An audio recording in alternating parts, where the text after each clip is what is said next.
Hi everyone, welcome to today's episode of Creative Thrive. Our guest today is not just an artist, she's a beacon of inspiration, a cultivator of creativity, and a guide to finding and unleashing the wonder that resides in all of us. She teaches her celebrated workshops worldwide and doesn't just teach art, she awakens the dormant creativity waiting to be unleashed in each and every student. Her artwork is a vibrant celebration of life itself, and it draws from her globe-trotting adventures and her simple, exquisite moments that punctuate all of our lives. It showcases a deep reverence for our connections to each other, to the natural world, and the divine mysteries that permeate our existence.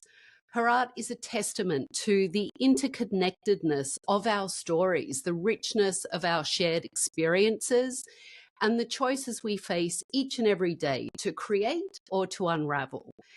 Embarking on the world of workshops and retreats at the age of 47, her journey is really a testament to the power of resilience and determination. It proves that there is always time to chase your dreams or to start anew. And it also illustrates that the path of creativity and discovery does not recognize the boundaries of age or time. Her belief in art's transformative power invites us all to explore our creative potential. Please join me in welcoming to Creative Thrive, Tracy Verdugo. Hi, Tracy. How are you? Hey, Tabatha. I'm really good, thanks, and thank you for having me. Yeah, thanks for joining us. I have been so excited to talk to you. First of all, Aussie. Yeah. I have to do that every time I see another Right. Australian. I don't get to do it very often. Yeah. And I've been following you for a while on social media and really love your artwork and what I saw you were posting, your message that you put out there. And as I started to dive deeper into what you do and I guess the philosophies, which we'll touch on today, was just so inspired about your story and the fact that you started your workshops and teaching people and kind of this creative exploration of sharing with other people. Later in life, and 47 isn't late or old by any means, but for many people, it isn't the time they would start a venture like you did. Right. It seems to be like it's a searching time or a time of redefining yourself for a lot of women, depending on what your life situation has been. For me, it was 2 kids who were now teenagers, and it was like that looming empty nest and my whole identity as a mother. And just like, what am I going to do when this part ends? Like, who am I outside of this? And I had already had an art business in that I was teaching kids art classes after school in our tiny little village, in the shed, in the backyard for 12 years. And I must have had every kid in the community come through that class. And you look, in a way, I think that was a huge gift, because working with children and seeing their boundless capacity for imagination and creativity and tipping things on their head and tipping paints on the floor, it's like, but I learned a lot from them, and it was like, wow, we need to be able to get back to that somehow. We need to be able to get outside of the judgment, get outside of the what's the right way to do this, and just play again and explore and let go of the outcome, let go of is anybody going to like this, And, I think that's what really strikes me with your work. And when I hear you speak in your videos or the things that you post, and I've seen it mentioned, and you said if you could coin a term for a new art movement inspired by your teachings, it might be curiosity and wonderism.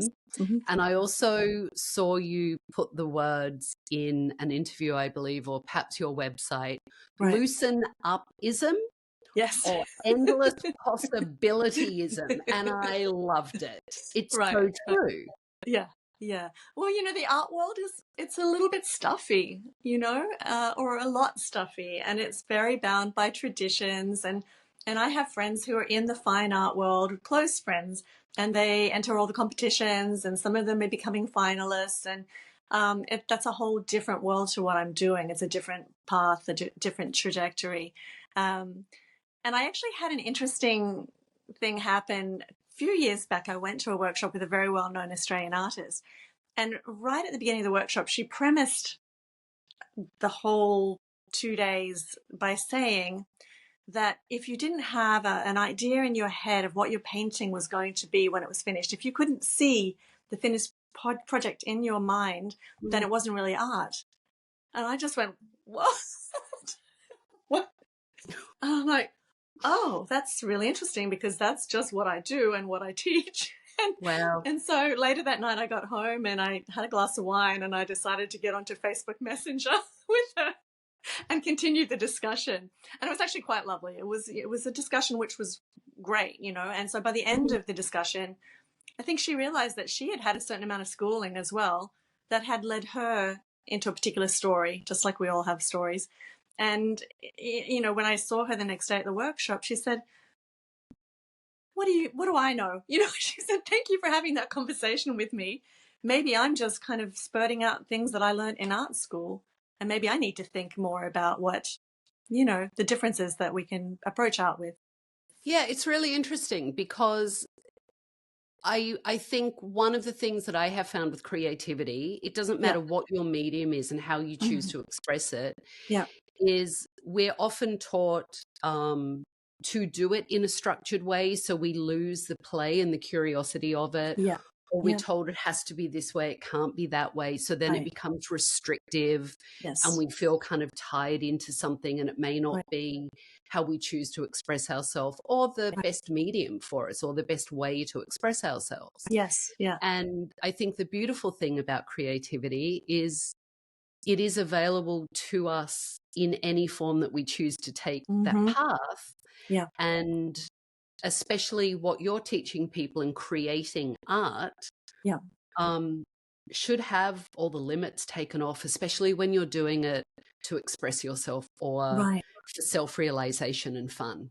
Sure. Sure. Well, I think that what's evolved, because when I first started teaching these workshops, I was on my own spiritual path for many, many years, but I didn't feel like I wanted to bring that into the workshops in the beginning.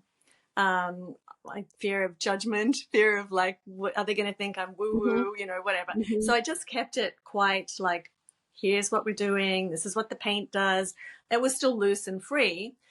But pretty soon I started noticing that what the students were bringing to the workshops was all their stuff, right? all their emotional stuff, all their inner stuff, everything that's happened to them. When I started doing week-long retreats, more would come out. And it would come out that someone had been repressed by their mother had been a fine artist, and their mother had said, yeah, you haven't got it, what you're doing is not art, or never lived up to her. And so all these stories kind of started coming out, and I realized, hey, I'm not actually teaching just art, I'm learning about the psychology of humanity and how people bring their stuff into the process, whether it's the comparison thing, whether it's the self-talk, criticism, all of that. If they take those feelings outside the art experience, they'll find that they're also experiencing those in other parts of their life. So it Mm. is therapeutic. It is, like, okay, let's work on it here on this painting and then see if that Yeah. flows through. I mean, how we do one thing is how we do everything, right? It's Yes, how we're exactly. showing up. So if we're restrictive in how we express our creativity, it's Mm-hmm. going to follow through Yeah. in everything. I'm really curious. So you were teaching children, Yeah. which is amazing, Yeah. art. Yeah. How did that pivot start? What happened? Was there a Yeah. catalyst for Yeah. you Yeah. to go Yeah. from Yeah. this Yeah. to not only teaching Yeah. the workshops that you teach, you do these retreats all over the world. Yeah. Yeah. Yeah. So I guess, there were two catalysts that I can kind of pinpoint. And one was I had purchased a book by an American artist, Dori Cantor. I think she's in her late 70s now, maybe not practicing as much. But the book was called Art Escapes. And there were lots of fun activities in that book that I was doing with the kids in the kids' art class. And as I got reading, in one chapter, in one little paragraph, she just happened to mention how I did this exercise when I was with a group, taking this group on a tour through Italy, and we were wandering through the wine fields and we were sketching. And, I do that quite a lot. I have 3 or 4 groups, and I went, what? What? And at the time, I think that was 2008, the girls were still young. And I ran into Marco, my husband, and I said, look at this. I said, this is what some people get to do for a job. Mm-hmm. And I said, I want to do that one day. That's what I want to do. That would be perfect. And I felt the seed, boop, just, planted. Didn't happen right away, but it was there. And so then what happens, of course, is you start to notice other things that correspond and align with the seeds that are planted. And I began to see people online blog. It was the time of the great blog writing, and reading other artists' blogs, finding other artists who were traveling, and just going, wow, this is actually a reality for some people. They get to do this, during the year, and just so that kind of started to move in me. And so as I started to research different art retreats, I had no concept at that time that I was going to reach out and try and get into one. 2011, I was in a situation where our eldest daughter was leaving home to go to uni. She was 18. And then the youngest was wanting to go to California. My husband's from California. So she was wanting to go on an exchange over there. And I was just like, oh my God, I'm going to lose both my babies all at once. They're only 15 and 18. This is too soon. So I concocted this little thing in my mind that if I could find a retreat to teach at in California, then I could at least go and have a holiday and spend time with Sienna and hang out. That was it. That was the beginning. And so I started typing, sent off an email to a big art retreat, had no idea, knew nothing about it. Turns out the organizer, Sally Ann McClelland, was an Australian, and she was organizing these big retreats. We're everywhere. We are everywhere. Yeah, and she wrote back, and she just had a little giggle, and she said, look, Tracy, I really thank you so much for reaching out. I admire your, I can't remember what she called it, but, your enthusiasm or whatever. But she said, I don't know if you realize, but I book the teachers for these retreats a year in advance, and everything is fully booked up. It's all planned. I'm writing to her a month before, can I come over next month and teach a class? And she said, I like your spirit. And she said, so if you're coming over anyway, why don't you come and teach a night class? We'll add something in. So I sent her some ideas of what I might teach. And then she wrote back to me and she said, you know what, I think that one there would be better as a 3-day event. And I'm going to squeeze you into the curriculum. So I was like, okay, that's awesome. That seed got fully watered and blossomed. Right. And then bigger than that was as soon as I announced that, I had a group on Facebook at the time that was about 5,000 people. And we were just all people floundering our way through creativity, basically. And when I said to them, I'm coming to America and I'm coming to teach at this art retreat, we were so close within that community that at least 15 of them reached out to me and said, oh my God, if you're going to come all this way here, please come to Texas. I'll host you. Please come to Florida. Please come to North Carolina. And within about 2 days, I had a 12-week tour across America. First time solo travel at 47. And off I went with my 2 big suitcases. Wow. And did this tour. And that was the beginning. I mean, there are so many things to unpack from that story. I think the first one is the bravery, right? Right. I think for many of us, regardless of age or the changes and the transitions that go through in our life, we become so comfortable.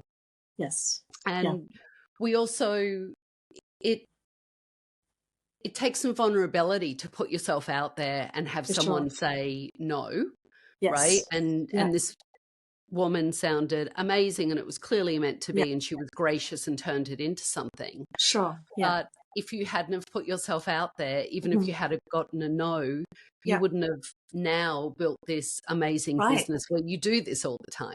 Right, right. Yeah, exactly. Or maybe if she had said no, maybe I would have posted about that, and maybe the community would have said, "Well, come anyway, and we'll Right. host you here and here." But who knows? I mean, yeah, but definitely, yeah, bravery is a big thing, and it's like I know Liz Gilbert talks about this all the time, being terrified every single day, And I was so nervous this morning because I haven't done a podcast interview in a while. And I felt that old, like, oh God, I'm breathlessness and what if, Mhm. like, what if I get the questions wrong and, all of that type of thing, or I say something stupid. And that's why my first question is, are you going to edit this? We have this But great fear of like being humiliated, right? And yeah. well, we do. And I think the thing that's interesting with that is because we all have that in some way. And Mm-hmm. it feels, again, vulnerable, Yeah. frightening to put ourselves out there sometimes. And I think Yeah. that fear inherently, in my experience, Yeah. is what holds us back and stops Right. us from pursuing our dreams and our Yeah. passions. And sometimes our Yeah. passions don't need to be business No. um, monetary exchanges. They Right. can just be things that light us up that, we're Right. never going to do for a full-time job. But Right. it Right. it leads me into a question for you, because to hear Mm-hmm. that story and then hear the community that you had built Mm-hmm. and their loyalty is, how Mm-hmm. important is community to you as an Mm. artist and a teacher? It's up there at number one. It really is, and I get a lot of beautiful artists, with gorgeous work contacting me asking for advice about Hmm. how to do what I've done. And sometimes they've got an online class ready to launch, but they've got maybe 100 followers. And I always say to them, work on the community first, because you can have this beautiful product and put it out and there'll be crickets because you just don't have, you don't have, you're just not visible yet, I guess, in a way. Like you haven't kind of connected with enough people who want some Hmm. of what you have. And so I think it's key. I really think it is. And I guess it can be tricky for people who find it hard to show up in that way. But I'm an introvert, and so, if I can do it, anybody can do it, as long as you like to connect with people. How do you balance that, being an introvert and then coming out Mm. of your cocoon, right, as Yeah, yeah, introverts often go into, and yeah, teaching your workshops and yeah, also putting your art out there? yeah, yeah. I think it's been an ongoing lesson in boundaries for me. It's been a huge thing. So when I first started doing that very first tour, Hmm. all of my hosts, Americans are so amazing and welcoming, and they all want to host you, and everybody wanted to have me at their home. And so I did a 12-week tour, staying in different, I knew them online, but they were strangers to me in reality, and spending time in all these different people's homes across 12 weeks. And it was exhausting because I Sure. was teaching all day, and then I was going home, and then it was expected to like have some kind of, you know, amazing experience with my host, and please come and play with me in my studio, or let's go out to dinner and meet all these other people. And honestly, I was just after that first one, I was like, I'm not doing that again. And it's not that I don't appreciate those gifts and those, generosity of spirit, but I need some time. And so now I balance out staying with a few very good friends who I've become friends with over the years, and then the rest of the time I'm in hotels or Airbnbs just to have that space. Hmm. So I'm great just being present all day long, and then I need to go home and just Yeah, turn and off. well, and I think that is something that often all of us struggle with, Mm-hmm. is finding balance, and Yeah, especially when you're a business owner and you trying to sure. find that the balance and the boundary of, Yeah, pleasing clients and not pleasing clients and doing sure. those things, and Yeah, putting, especially as a creative, the lines yeah, often get a bit blurry. yes, And yeah, it's so incredibly important, right, to find that balance. And it sounds yeah, like yeah. you found those balancing points for you. Pretty much. It's still. I guess you still have to deal with the fact that some people might feel like you're whatever, snobby to not accept their invitation or not understand your need for time out. But I think most people do understand. Hmm. Yeah, yeah. And especially if you kind of say it in the right way, you know, like I love doing this. I love teaching. But at the end of the day, I'm exhausted and I need a nap, or, or I just need to go to my room and, have a glass of wine and just relax and not talk to anybody until the next day. Yeah. And I think Yeah. we all need to learn how to find that balance, and to be Sure. again, to be okay to verbalize that to people and ask for Yes. what we need as Yeah. well. I mean, Yeah. the thing, it sounds like with the community that you built before you even started the workshops, and obviously just grown and grown and grown from Yeah. there, and the community you have, Mm. is you're essentially asking people to be brave in a Yes. way, Yeah. right? Yeah. Because the people that are coming to your workshops, my understanding is they're not all artists, right? Mhm. They're Mhm. Mhm. exploring themselves, or Yeah. want Yeah. to dip their toe into creativity. Yeah. And that does take a bravery, and they don't want to For look sure. silly or be laughed at or screw Yeah. up, or all Yeah. the doubt that comes in. So Yes. it's Yeah. important that you walk that path as well. Oh, for sure. And I understand, like, because I've been to workshops myself. I love putting myself in the position of being a student again. Mm-hmm. And I notice sometimes the whole good student thing comes up in me, and it's like, I wanted the teacher to see me. I want the teacher to say I'm doing something good, And so if they're coming around the room and somebody else gets a comment and I don't get all that kind of thing. So I'm like, oh, this is what everybody feels like. And so, now I actually talk about that at the beginning of workshop. Like, some things might come up for you and you might feel like you're back in high school. But just know that when I'm walking around the room, if I don't mention you as I'm walking around the room, it's completely random. I have a little ADHD and I might have just spotted something over there and walked straight past you, and it's not intentional, So I try to kind of keep things light in that way so that they understand.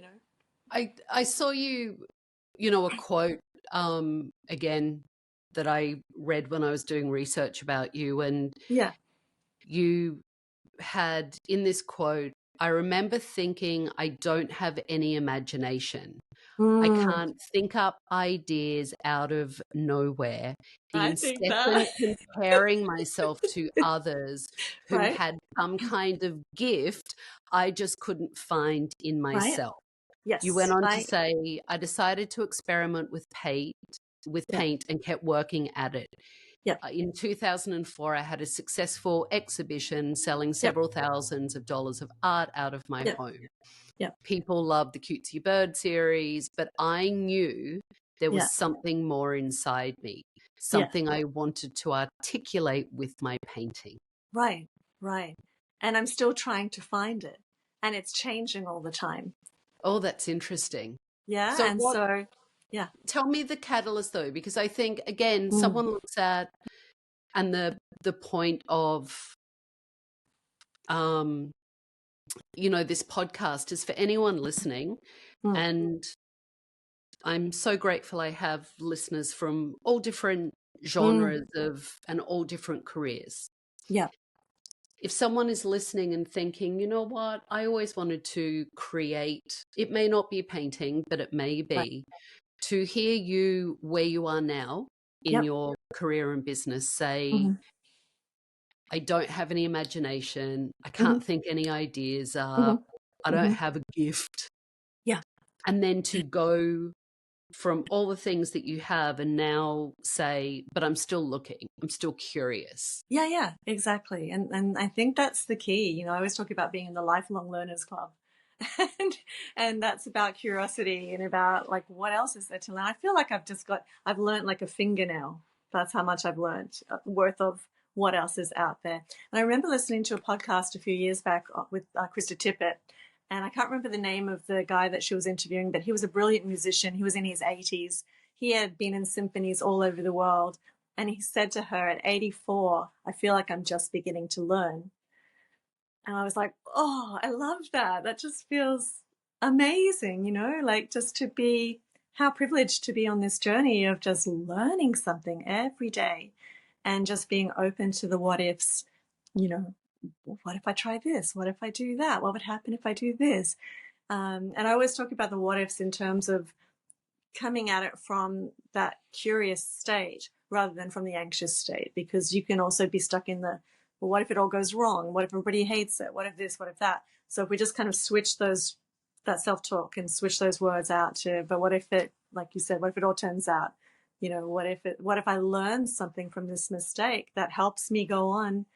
Because what happens is if we stop ourselves in the middle of the mistake and tear the piece up and throw it away, we've thrown away so many opportunities to actually learn some things that we can then bring in and grow in other areas. Like, what's the point of throwing it away if it's already done in your mind? Throw a little a tube of black ink at it and scrape it around a bit, and then drop some alcohol through there, which gives you a resist, and then see what it looks like. Something completely different. Maybe it'll spark something in you to head in a different direction, but at least you've tried something else, I love that. Yeah. Yeah, I love that. Tracy, I'm going to ask you before my next question because there's a little bit of static. It's not bad. We can take it out in editing, but we do close captions. Yes. So that's why you see me nod a lot, but I don't say anything to you. I don't want to jump on you because we step on each other. And in the closed captioning, it's really hard to keep it clean. So Gotcha. if we keep acknowledging each other to a minimum, it's okay if we do it facially, but not verbally. But not, yeah, I know. Okay, good. I'll try. So you talking about not throwing something out and throwing ink at it or putting alcohol on it and trying something new. I actually saw a 30-day challenge you did on YouTube. And the big takeaways from this video that I watched you present this challenge were trust, not attachment, to embrace the fear and the discomfort, to be brave and to keep pushing through and letting go. Yep. All of the above. Yes. So how does one do that when one is creating something and you're emotionally invested for whatever reason? It could just be because it feels good. And your challenge was to paint for 30 days consecutively, but keep painting over what you painted and changing it and morphing it and kind of doing a longer version of what we just talked about of not throwing it out, keep working it. How as a creative do you do that and not become so perhaps emotionally attached to your work to keep just reworking something? Yeah. I'm trying to think, like the catalyst from that, because when I was first painting, maybe for the first 10 years, I didn't really understand acrylics. I hadn't been to any classes. I was just trying to figure it all out by myself. And I was doing very static kind of, non-layered works because I just was in the place of a lot of beginner artists. And then I attended a workshop with an artist named Flora Bowley, who is in Portland, Oregon. Well, she actually came out here and I hosted her for 3 days. And there were a lot of things that changed in that workshop. One, it was the first workshop I'd ever been to. So it was the first time I'd seen another artist practicing. And to me, that's become one of my hugest ways to learn, is to watch other artists doing what they do. Because it's almost like you can get inside their mind and imagine why they're doing that. And also learn from their mistakes. You can see when something goes wrong and then they go, oh, okay, well, this just went wrong, so I'll just try this, right? So you're like, oh, what? And that's what I'm hoping to bring with my videos as well. So that was a beginning for me. It was like, oh, well, there's a spray bottle that you can use with water and that does this, and then you could turn it around another way and look at it from that side. And so that opened up a lot of possibilities for me.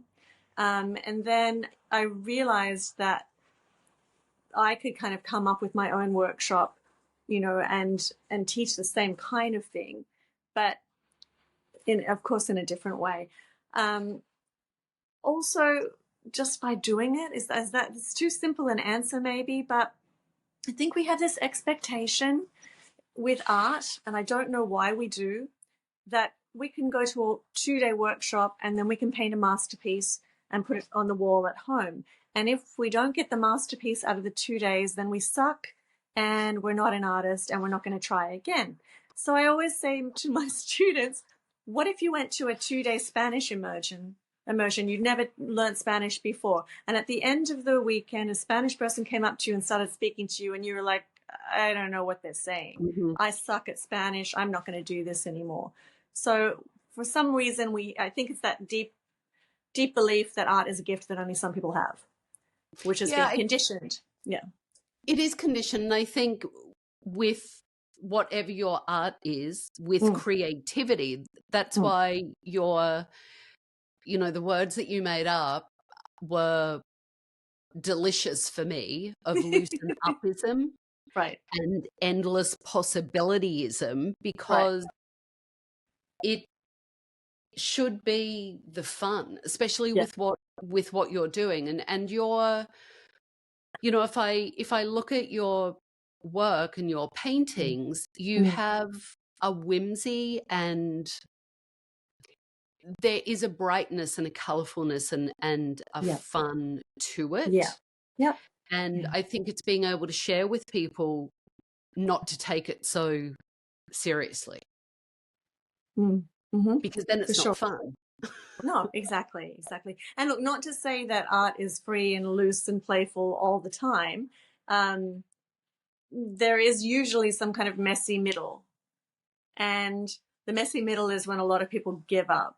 And so what I also try to teach is how to get through the messy middle, and how to realize that it's not the end. It's like you've got a favorite recipe that you've been making for years, and in the middle of the recipe, nothing is cooked properly. You haven't added in the final touches. You haven't tasted it to see whether it needs more salt and pepper. So if you judged that meal right in the middle, it would be the messy middle, and you're going to throw it down the sink? No, you're just going to keep pushing through. And the more you work with it, the more you perfect it, the more you make it your own. You might then add a little something that wasn't in the recipe because you know that that's probably going to work with those other spices. And, and so there are a lot of analogies that we can use to kind of help push through that bit where what you're feeling is you're feeling a failure. You're feeling like if anybody saw this right now, they would think that a 3-year-old had done it. And having said that, I think some 3-year-old art is the best art in the world. So, Yeah, that was actually a question I had, especially because you have worked with children and taught children. And what are the major differences in creativity you have seen between children and how they approach creativity and adults and how they approach it? Yeah, well, I have one story. When I was teaching kids art classes, I was also working in special ed at the local high school. So I work in the day, come home at 3, and then classes would start 3:30 and then 5 p.m. So I had 2 classes in the afternoons. So it's pretty hectic. I had 2 little kids as well. Sometimes I wasn't organized, a lot of the time. Luckily, I am very good at coming up with things on the spur of the moment. And so I'd come home this day, I was completely tired, and I'm like, what are we going to do today? And can we do something that doesn't make so much of a mess? So I looked around the kitchen and I just got out a cup and saucer, and I thought, I'll teach them about looking at things from all directions. And so we put the cup and saucer on the table. We did a little drawing of it, just looking at it, from our vantage point. And then I had them stand up on top of their chairs, and I put the cup and saucer on the ground. And then we did a drawing of what they look like on the ground. And then I got them get on the ground, lie on the ground, while I held the cup and saucer up above them, right? So here I was thinking it was just going to be a little exercise of drawing the cup and saucer. Now, when they finished, we had cup and saucer submarines going through the ocean. We had cup and saucer astronauts in the sky flying. We had cups and saucers doing all kinds of things and turning into all kinds of magical creatures. And that kind of thing is something we really lose, because I think as adults we're waiting for directions, and we want to do it right because we want the affirmation from whoever is teaching us. And very few of us still go outside of the box when we're being given instructions. Yeah, I mean, I hear our imagination is sucked out of us. Mm-hmm. Yeah. Being an adult, being a grown up. Yeah. sucks our imagination out of us. Yes. Or Yeah. actually, most of the time, adults have sucked the imagination out of children. So as we grow Right. up, we're Yes. told, you know, not to fantasize anymore, or Mhm. don't daydream, or don't waste time Yeah. on that, or that's Yeah. silly or impossible, or Yeah. blah, blah, Yeah. blah. And Yeah. our imagination just starts to atrophy in some ways. Mm-hmm. I remember my daughter when she was in year 10, she did art right through 10, 11, 12, and she was brilliant, but she did something that was completely off. It was her way that she construed the question and the direction. It was completely different than what anybody else did. And I said, that's amazing. That's fantastic. That's great. I wonder what, mark you're going to get for that. And she got marked down. She got failed because she did not follow the criteria of the question in the way that the teacher wanted her to follow it. And so that's, just an example of how we are kind of, oh, I better not do that again. I better not, you know. Yeah, and Yeah. I think it's something, again, me being on this podcast and talking about creativity, I think it's Mm, something that we all crave in one way mm, or another, and is yeah. available to all of us, and very easy to lose sight of sometimes because it Right. morphs and changes. I mean, I saw, again, you said that you realized that you were teaching much more than art Mm, classes, mm, and the revelation that the way we approach our creative process mm-hmm. is a metaphor for how we approach everything in Right. life. Right. Yeah. Yeah. So once in Austin, Texas, I was teaching a group of women, and there was this beautiful woman there in her 60s. And she got down on the ground. Some had easels, some were at tables. She put her canvas on the ground right from the get-go, and she's sprawled out on the floor, and she's having the best time. And every time she did something that she liked, she would just exclaim to herself, "Good job! Oh, that's amazing! That's I'm so happy with that bit." And everybody would look around and everybody would smile and kind of light up. She lit up the room with her own self acknowledgement. And then I have people that are just so down on themselves, that are so just feeling like, I don't know, people that are asking me every second, is this the right way? Can I do it? I know you said this, but could I do it in this color? Or, and so it's just hesitancy. And so I think about those two different ends of the spectrum of self-love, self-expression, celebration of your own kind of mark making. And then the whole stilted, just not trusting any move that you make and needing the validation for it. And I want to be like the first woman. Me too. She sounds Right. like fun. I want to She come was to great. any class with her. What inspires your creativity? What fuels your creativity? I think life. I know it's a big kind of answer, but I'm life, humanity, nature, travel, especially um, newness, new experiences, freshness. So I think travel is a big part of that because we put yourself in you get jaded in your own little area, Mhm. and then you're in a new area. It might be somebody else's village, just like my village, but it has different buildings and a different culture and a different history, and the people have a different way of being, and that's really inspiring to me always. Poetry is inspiring, songs are inspiring. I think it's a little bit of everything that kind of gets put into my art. Do you actively seek out the inspiration, or are you good at noticing that it's there? I think I'm just noticing. Yeah, I think I'm forever like, um, if I'm on the beach walking along, I'll see a woman just sitting up in the distance, and just the way she's sitting and the pose, or she's looking at the ocean, or she's looking at her child play. And I take all these sneaky little photos as I'm walking, and for use in paintings later on.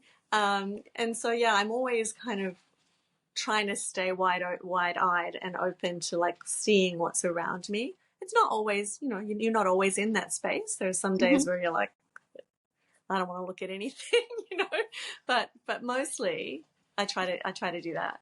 Well, how do you how do you overcome those challenging periods? I'm sure from, I mean, just life, but I'm sure Mm. even from starting your business and starting your workshops and doing all the things and Yeah. travel you do now, Yeah. there are definitely some challenges, roadblocks, Hmm. hiccups, Hmm. Hmm. life that happens. Yeah. How do you find that balance and overcome those challenges, but still keep that creativity alive and that optimism? Mm. I think you just have to recognize that sometimes the challenges are going to be too big, and maybe sometimes you can't overcome them in that moment, and you just have to go with it and do the best for yourself. Like, I've had health things over the last 7 years. I had breast cancer in 2016. So I took the whole of 2017 off. I canceled all of the retreats. I found out I had breast cancer while I was on tour teaching. And I was going from ultrasound in this state to biopsy in this state to confirmation of cancer in this state, trying to hold it together and teach the retreats. And the day I got the phone call that I had breast cancer, I was with a beautiful group of women in Melbourne, Florida, and I had been with them before. It was, one of my favorite groups to go to. And I knew that they were a safe place for me to be and they were a safe place for me to share. So I was kind of going through my head as a professional, I shouldn't say anything about this. They've paid good money to come to this workshop. I don't want to be a downer. I don't want to spoil the weekend, blah, blah, blah. And we always have a circle, an opening circle where we share. And some women shared some pretty deep things that were going on in their lives. And I'm like, who am I to hold back what's happening with me? They've just been vulnerable enough. And so it came around and I told them what was happening and that I might get a phone call later that day. And when I did, there were tears and there was laughter and there was dancing and it was actually a beautiful weekend. And at the end of the weekend, they'd all been secretly painting little hearts that Oh, they here I don't know if you can see, but I have them up hanging up there. Can you see them hanging? oh, wow. Yeah, Yeah. and they wrapped those hearts around me.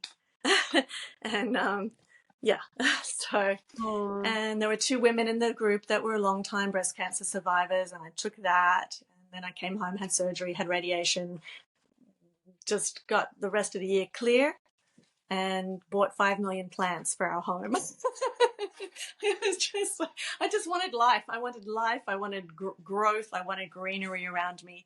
So that was that. And then I was diagnosed with a condition called ulcerative colitis, which is an autoimmune disease which attacks your colon. And that was gross because it's to do with, mhm, bathroom and stuff. And mhm. so there were lots of times, probably a year and a half, where I couldn't leave the house before 12 in the morning. And sometimes where I didn't go out at all for a couple of months where it was really, really bad. So in those times, sometimes I would just cozy up by the fire and bring all my paints inside on the table and put newspapers out everywhere and just paint for me, for the pure, I don't know, the joy or the comfort, I guess, the comfort of just being creative and in that space with the fire, and it was cold outside and I didn't feel good. So, um, yeah, that's kind of how I Yeah. dealt with it. And yeah. I'm sorry you went through that, and uh, also it strikes me that when we have again Mm, an outlet, a creative outlet, or a mm, passion that is seeded in us, whatever that passion is. For some people it is painting, for some people it might be writing, for some it might be knitting or crochet or cooking or mhm, gardening, whatever it is, that mhm, again, that creativity, that we can look to our creativity and our passion when mhm. we have challenges in our life. It Right. can be cathartic, which it sounds like it was for you, and also supportive. Yes. Yeah. Yeah. And I think at that time too, that was when I really started becoming interested more in the whole imagining, like honing my imagination and getting Mm, over whatever that blockage was in me. And so I started following more illustrators online and more, yeah, people that were working in different ways than me and experimenting with my sketchbook and trying out new things. And so, yeah, it was kind of like a hibernation in some ways, but out of it, there's been a lot of little butterflies kind of flying around. Yeah. Amazing. Yeah. I love that. I love that visual. A lot of butterflies. I'm a visual, so Yeah. flying around. Yeah. You know, Yeah. a lot of your work is created intuitively, right? I've heard you say. Mm. And I've also, again, heard you say that it's often surprising to Mm. you what the outcome is because you're approaching it in such an intuitive way. Yeah. What do you think the role of intuition in your creative process is? And do you have any advice for people to tap into that? Hmm. Yeah, I feel like, because I know there are artists out there who are pure intuitive painters, and they do things very differently than the way I do. So I've been trying to figure out what it is that I do. It's almost like considered intuition, or intuition with a little bit of structure, to keep you from feeling like you're floundering, you know. And so I do have some little rules that I apply, and they're very intangible. I guess they're like, I have like a word list. I have a free class on my website, and there's a word list I use. So I write down words like bold, um, thick, opaque, and then I write down the opposite of those words. So bold, delicate, thick, Hmm. thin, curvy, straight, blah, blah, blah. And I have that list near me. I actually have it in my head now. I don't have to have it physically anymore, but I give that to my students. So when you're feeling like you don't know where to go, or your intuition is just like, I have no idea what to do next, Crap. right? Yeah. Then you look at the list and you say to yourself, what have I got a bit too much of on here? Is it all bold lines and bold marks and bold shapes? Maybe I need to just add something delicate, a few little dots here, a little leaf, design just floating down out of the top. Is the energy of the piece too frenzied? How could I add a little bit of calm in there? Maybe if I just drop some ink and just sprayed it a little bit, that would calm that really frenzied bit that's there. So there are certain kind of, I guess, structural ideas that I do Mhm. have and teach to help us when we are floundering with the intuition. So I guess it's going back and forth between the two. It sounds like trust, though. You know, again, Yeah, I believe with any creative process that you have to trust yourself. right. I also Yes. believe you have to know when to stop. Yes. You have to know when to Yes. walk away.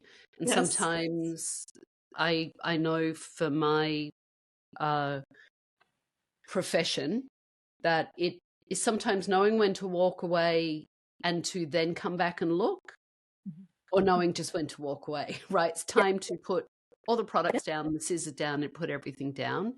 Yeah. And I'm sure with artwork, it is the Same. same. But Mhm. when you're talking about intuition, I like it because I think with us being taught as we come into adulthood to lessen our imagination Mhm. Mhm. and our curiosity sometimes as well, we get taught to dampen down Yeah. and turn down our intuition.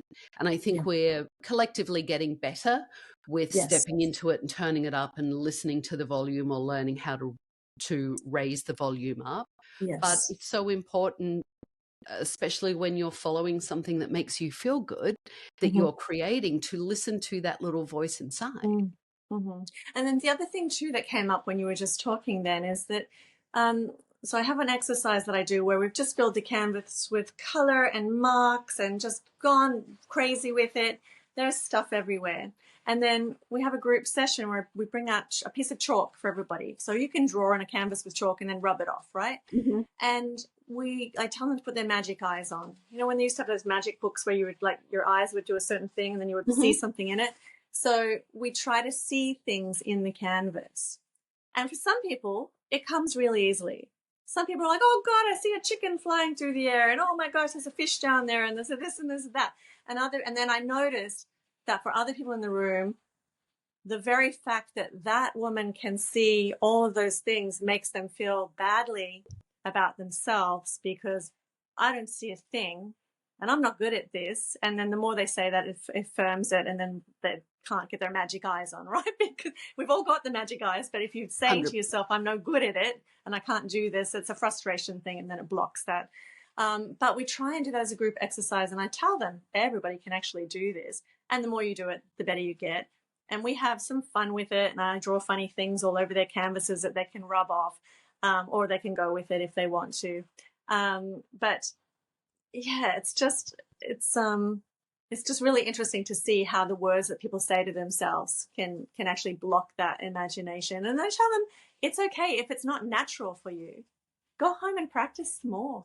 Just go home and I think that by watching other people in the room actually bring some things out of their canvas, that's also helpful, because they see lots of different things emerging. They see lots of different ways that people are interpreting, and that can be inspiring, or it depends.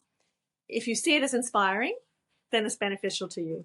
If you see it as they're better than I am and I'm no good at it, then of course it's not going to be beneficial. So we talk about all that as well. Yeah. But I also think that it gives people permission, right? When you create communities and environments where everyone is exploring, and some people are more experienced explorers than others, it gives you permission, if you're not quite there yet, or you're developing your magic eye or intuition or whatever those things are. It lets you look at someone else doing it and go, oh, it's safe for me to do that. It's okay. I just need a little bit more work. I just need and not only that, but it's possible as well. It's like, oh, I see that. Somebody else has done it. It's a possible thing. It can be done. Yeah, 100%.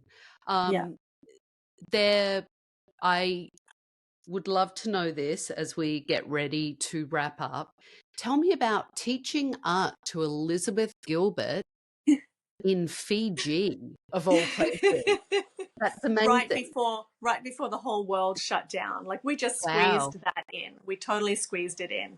Was it a private lesson? No. So what it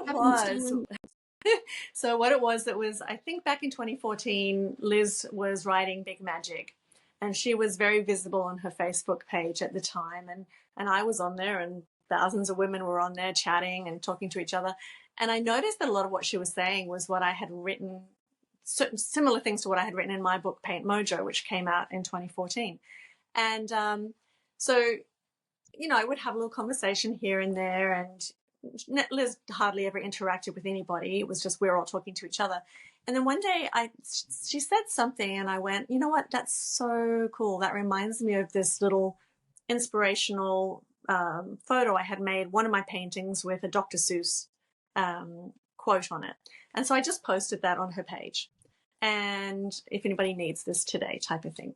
And then Liz reposted it. And so, as you know, if somebody well-known reposts something, reshares it, then the next minute you get 10,000, 20,000 shares, and my inbox is filled with, oh my God, Liz Gilbert, anyway, so over the next several months, we developed a little online relationship where I was posting things and she was sharing them, and then she began to call me the patron artist of her page, and it was really cute and it was lovely. And then I sent her a package to say thank you, because she had brought a lot of people into my community.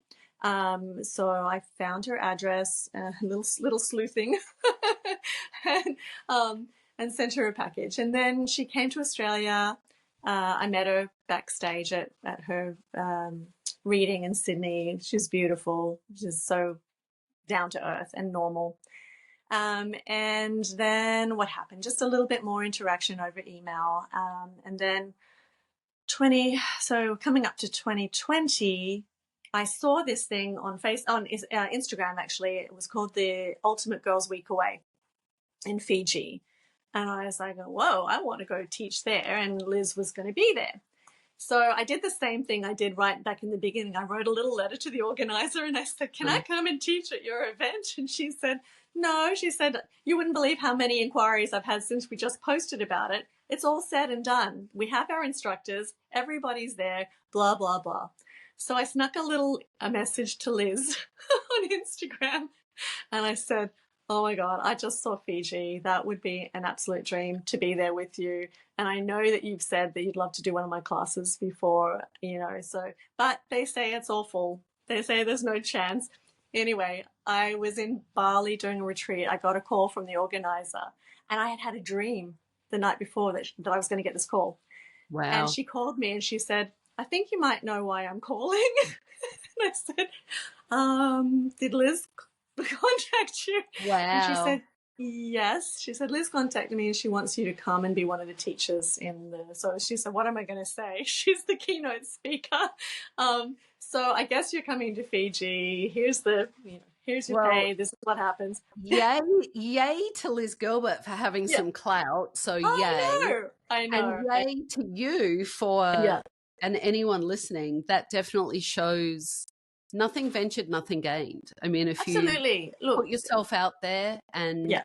you had Yeah. obviously built, some kind of relationship, Rapport. Yeah. rapport Yeah.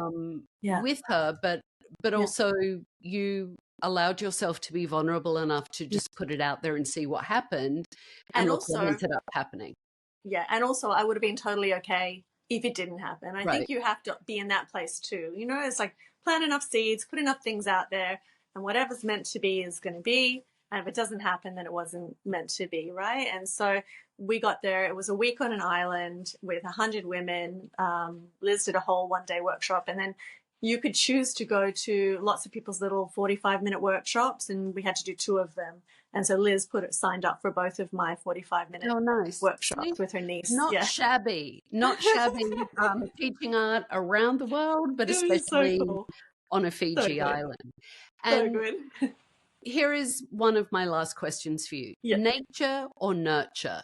Do you think creativity is nature or nurture? Nature and nurture is one of my biggest ponderings in life. I make words up all the time. As far as art is concerned, I think maybe you need to have a little bit of genetic something in there, maybe but everything is creativity, right? As you were saying before I started making art, I was really into cooking, gardening. I would dabble in dried flower arrangements and have a business doing that. I didn't realize until I went to Mexico and Guatemala that there are some people in the world to whom art is it's not even a separate thing. It's an everyday part of their lives. Their plates are hand painted. Their clothes have embroidery on them. It's like we're the ones who've lost that. We're the ones who've actually separated art from life.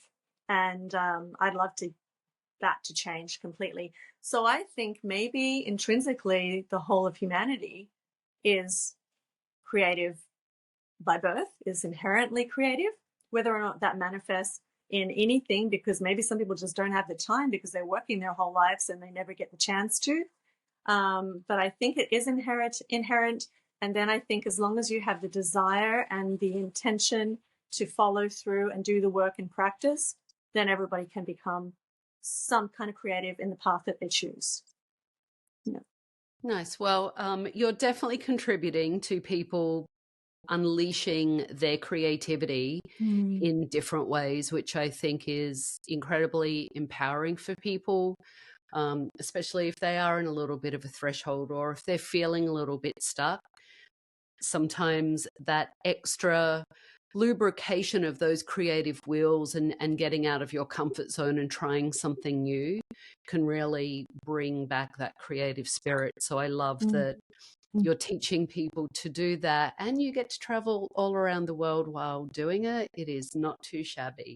Tracy, it was lovely. Thank you so much for coming on Creative Thrive and for sharing your journey and creativity and inspiration with all of us.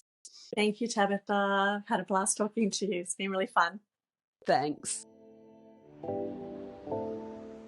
Reflecting on our conversation with Tracy Verdugo on Creative Thrive, I'm so inspired by her bravery and her openness to trying new things. Tracy reminds us of the importance of boundaries in preserving our creative spaces and our personal energy, which I think is such a great reminder for all of us in any kind of work, especially when we're in a creative process. I love that she introduced the messy middle to us, that often challenging part of any creative process where we might want to give up or abandon it because it may not be going in the way we think it should. Tracy's advice was to push through because perseverance leads to achievement, and I couldn't agree more. Tracy's emphasis on the importance of self-validation and staying open to inspiration is also a really powerful reminder.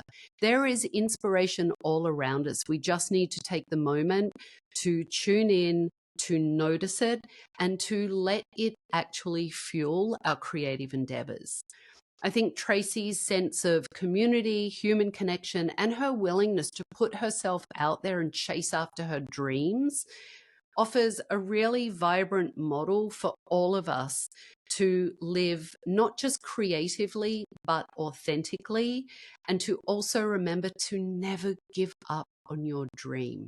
So thank you, Tracy, for your really refreshing insights and for showing us the power of community and your personal courage and inspiration in the creative journey. And if you would like more information on creativity and personal growth, then I'd love it if you would join me at Thrive Hive, where we explore these themes deeper with live monthly classes and a whole library of other information. You can learn more at thrivehive.co. And please support Creative Thrive by following, liking, and subscribing to Apple Podcasts, Spotify, or your favorite podcast platform, because your engagement helps me to continue to have these incredible conversations with these amazing creative souls. So until next time, keep embracing the lessons that you learned today, protect your space, continue through challenges, recognize your worth, and stay open to the wonders around you. And you're one of them. See you next time on Creative Thrive.